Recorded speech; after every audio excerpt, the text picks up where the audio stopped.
Hello, स्वागत है आपका फ्री जीके के चैनल पे। मेरा नाम है किरण भाबर। आज का हमारा टॉपिक बहुत ही ज़्यादा महत्वपूर्ण है, मानव शरीर। इस टॉपिक से रिलेटेड बहुत सारे सवाल एग्जाम में पूछे जाते हैं। वही सारे क्वेश्चन मैंने इस वीडियो में कवर किए हैं जो काफ़ी ज़्यादा महत्वपूर्ण है आपके आने वाले एग्जाम के लिए, तो वीडियो को पूरा ज़रूर देखिएगा।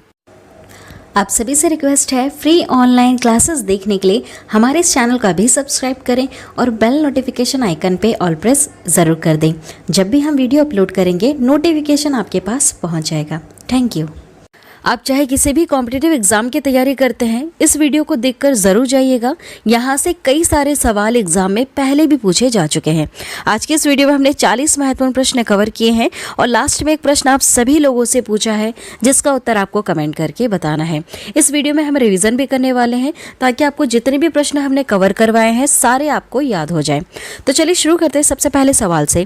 पहला सवाल है, मानव खोपड़ी में कितनी हड्डियाँ होती हैं?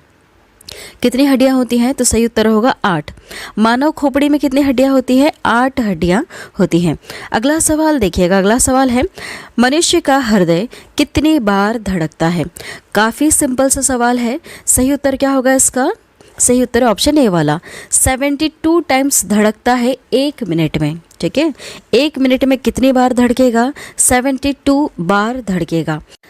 अगला सवाल है, स्वस्थ मनुष्य की श्वसन दर लगभग कितनी है? कितनी है? तो सही उत्तर होगा 16 से 18 बार है। स्वस्थ मनुष्य की श्वसन दर कितनी है? 16 से 18 बार है। अगला सवाल है, मस्तिष्क का वजन कितना होता है? कितना होता है? सही उत्तर क्या होगा इसका? ऑप्शन डी वाला, 1350 से लेकर 1400 ग्राम इतना मस्तिष्क का वजन होता है। ठीक है, मनुष्य की बात करें हम, कितना वजन होता है? तो 1350 से लेकर 1400 ग्राम तक वजन होता है। अगला सवाल है, मानव शरीर में सबसे बड़ी हड्डी कहाँ होती है? काफ़ी ज़्यादा महत्वपूर्ण सवाल है और कई बार एग्जाम में पहले भी पूछा जा चुका है। देखिए सही उत्तर क्या होगा इसका? इसका सही उत्तर है फीमर। जांग में जो हड्डी होती है सबसे बड़ी, उसको फीमर कहा जाता है। यह मानव शरीर की सबसे बड़ी हड्डी है। क्या नाम है? फीमर। कहाँ पाई जाती है? जांग में। अगला सवाल देखिएगा, मानव शरीर में सबसे छोटी हड्डी कहाँ होती है? सबसे छोटी हड्डी कहाँ पर है? तो सही जवाब होगा इसका मध्य कर्ण में है। ठीक है, क्या नाम है जिसका? स्टेपिज नाम है। इस हड्डी का नाम क्या है? स्टेपिज। यह कहाँ है? मध्य कर्ण में है। सबसे छोटी हड्डी होती है मानव शरीर की। अगला सवाल है, मानव शरीर में सबसे मजबूत हड्डी कहाँ होती है? सबसे मजबूत की बात हो रही है, तो सही उत्तर क्या हो जाएगा? जबड़े की हड्डी। जो हमारा जबड़ा है, इसकी जो हड्डी है यह सबसे ज़्यादा मजबूत हड्डी होती है। अगला सवाल है, शरीर का सबसे कठोर तत्व कौन सा है? सबसे कठोर तत्व की बात हो रही है, तो सही जवाब होगा एनामेल। एनामेल सबसे कठोर तत्व है। अगला सवाल है, मनुष्य के सौंदर्य का अध्ययन क्या कहलाता है? बहुत सारे अध्ययनों का अलग अलग नाम है, तो मनुष्य के सौंदर्य का अध्ययन क्या कहलाता है? सही जवाब क्या होगा इसमें से? सही जवाब है ऑप्शन सी वाला, कैलोलॉजी। नाम है कैलोलॉजी। यह मनुष्य के सौंदर्य का अध्ययन कहलाता है, कैलोलॉजी। अगला सवाल है, सामान्य मनुष्य का रक्तचाप कितना होता है? यह सवाल काफ़ी ज़्यादा महत्वपूर्ण है। सही उत्तर क्या होगा इसका? ऑप्शन सी वाला, 120/80 मिलीमीटर। सामान्य मनुष्य का रक्तचाप कितना होना चाहिए? 120/80 मिलीमीटर। अगला सवाल है, शरीर में रक्त परिभ्रमण में कितना समय लगता है? कितना समय लगता है? तो सही उत्तर होगा 23 सेकेंड्स लगते हैं। शरीर में रक्त परिभ्रमण करने में कितना समय लगता है? 23 सेकेंड लगता है।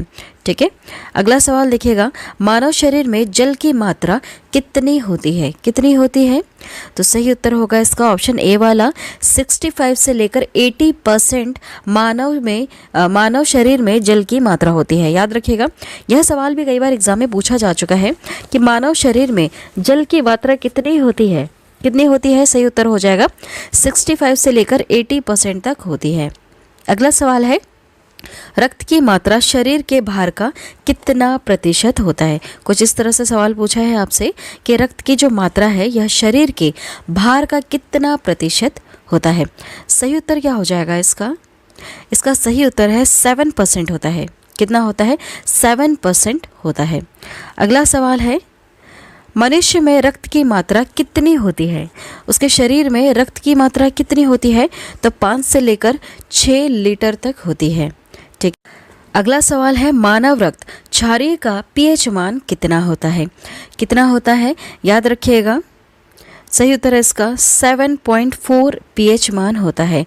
मानव रक्त का पीएच मान कितना है? 7.4 है।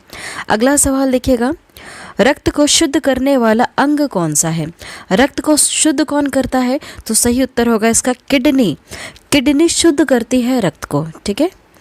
अगला सवाल है, लाल रक्त का कण का जीवन काल कितने दिन का होता है? जो रेड ब्लड सेल होते हैं उसका जीवन काल कितने दिन का होता है? सही उत्तर क्या होगा इसका? इसका सही उत्तर है 20 से लेकर 120 दिन तक लाल रक्त का कण जीवित रहता है। ठीक है। कितने से कितने दिन तक? 20 से लेकर 120 दिन तक लाल रक्त का कण जीवित रहता है। ठीक है। इसका जीवन काल कितना है? 20 से लेकर 120 दिन। याद रखिएगा, महत्वपूर्ण सवाल है। अगला सवाल है, श्वेत रक्त कण का जीवन काल कितने दिन का होता है? वाइट ब्लड सेल जो होते हैं इसका जीवन काल कितने दिन का होता है? तो 2 से लेकर 4 दिन का होता है। अगला सवाल देखिएगा, सर्वदाता रक्त समूह यूनिवर्सल डोनर कौन सा ग्रुप होता है? कौन सा ऐसा ब्लड ग्रुप वाला व्यक्ति है जो अपना ब्लड हर किसी को दे सकता है? तो ओ वाले व्यक्ति जो है, जिसका जो ब्लड ग्रुप है ओ पॉजिटिव है या फिर ओ है, वह व्यक्ति अपना जो ब्लड है वह किसी को भी दे सकता है, किसी भी ज़रूरतमंद इंसान को दे सकता है। अगला सवाल पूछा है, सर्वग्राही रक्त समूह यूनिवर्सल रिसेप्टर कौन सा होता है? कौन सा होता है ऐसा ब्लड ग्रुप जो हर किसी ब्लड को एक्सेप्ट कर ले? ऐसा व्यक्ति जिसका ब्लड ग्रुप अगर AB है तो वह व्यक्ति किसी भी ब्लड को ग्रुप वाले व्यक्ति का ब्लड अपने में एक्सेप्ट कर सकता है। मतलब अगर उसको कोई प्रॉब्लम हो गई, एक्सीडेंट वगैरह हो गया, AB वाले ब्लड ग्रुप व्यक्ति को और उसको ब्लड की ज़रूरत है, तो ज़रूरी नहीं है सिर्फ उसको AB दोगे तभी चलेगा, उसे आप कोई सा भी ब्लड दे सकते हैं जीवित रखने के लिए। ठीक है, समझ में आ रहा है आपको? चलिए अगला सवाल है, भोजन का पाचन क्रिया कहाँ से प्रारंभ होता है? कहाँ से प्रारंभ हो जाता है?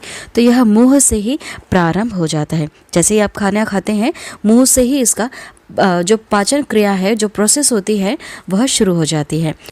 अगला सवाल है, पचे हुए भोजन का अवशोषण किस आंत में होता है? किस आंत में होता है? तो सही जवाब क्या हो जाएगा? छोटी आंत में होता है। जो छोटी आंतें हैं इसमें पचे हुए भोजन का अवशोषण होता है। अगला सवाल है, पित्त किस अंग द्वारा स्त्रावित होता है? किस अंग द्वारा स्त्रावित होता है? तो यह यकृत द्वारा स्त्रावित होता है। अगला सवाल देखिएगा, अगला सवाल है, शरीर की सबसे बड़ी ग्रंथि का नाम बताइए। सबसे बड़ी ग्रंथि का नाम क्या है?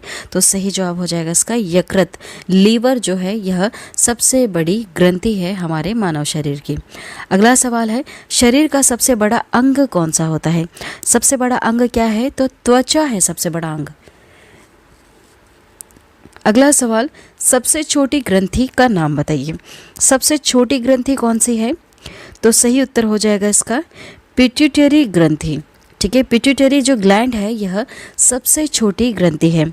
अब बताइए सबसे बड़ी ग्रंथि कौन सी है? जस्ट अभी हमने नाम पढ़ा, तो यकृत जो लीवर है यह शरीर की सबसे बड़ी ग्रंथि है। सबसे छोटी कौन सी है? तो पिट्यूटरी ग्लैंड है। अगला सवाल है, रक्तचाप मापने का यंत्र कौन सा है? क्या कहते हैं हम उस यंत्र को जिससे रक्तचाप मापा जाता है? तो उसका नाम होगा ऑप्शन डी वाला स्फिग्मोमैनोमीटर। याद रखिएगा क्या लिखा है? स्फिग्मोमैनोमीटर होता है रक्तचाप मापने वाले यंत्र का नाम। ठीक है, ये जितने भी यंत्र होते हैं सारे आप याद रखिएगा क्योंकि यहाँ से सवाल पूछे जाते हैं। एक और बार याद कीजिएगा, रक्तचाप मापने का जो यंत्र है उसका नाम है स्फिग्मोमैनोमीटर। अगला सवाल देखिएगा, मनुष्य में कितनी जोड़ी पसलियाँ पाई जाती हैं? कितनी जोड़ी पसलियाँ पाई जाती हैं? तो 12 जोड़ी पसलियाँ पाई जाती हैं। अगला सवाल है, शरीर में हड्डियों की कुल संख्या कितनी है? कितनी कुल हड्डियाँ हैं आपके शरीर में? 206। कितनी हड्डियाँ हैं? 206। अगला सवाल है, मांसपेशियों की कुल संख्या कितनी है? सही जवाब क्या होगा इसका? सही जवाब ऑप्शन ए वाला 6 639। टोटल कितनी मांसपेशियां हैं? तो 639 मांसपेशियां हैं। अगला सवाल है, लार में पाया जाने वाला एंजाइम कौन सा है? क्या कहते हैं उसको? जो लार में एंजाइम पाया जाता है उसका क्या नाम है? सही जवाब होगा इसका टाइलिन। क्या है? टाइलिन। लार में पाए जाने वाले एंजाइम को क्या कहते हैं? हम टाइलिन कहते हैं। अगला सवाल है, लिंग निर्धारण होता है जब भी बच्चा जन्म लेता है तो वह मेल है या फीमेल, यह किस चीज़ पर डिपेंड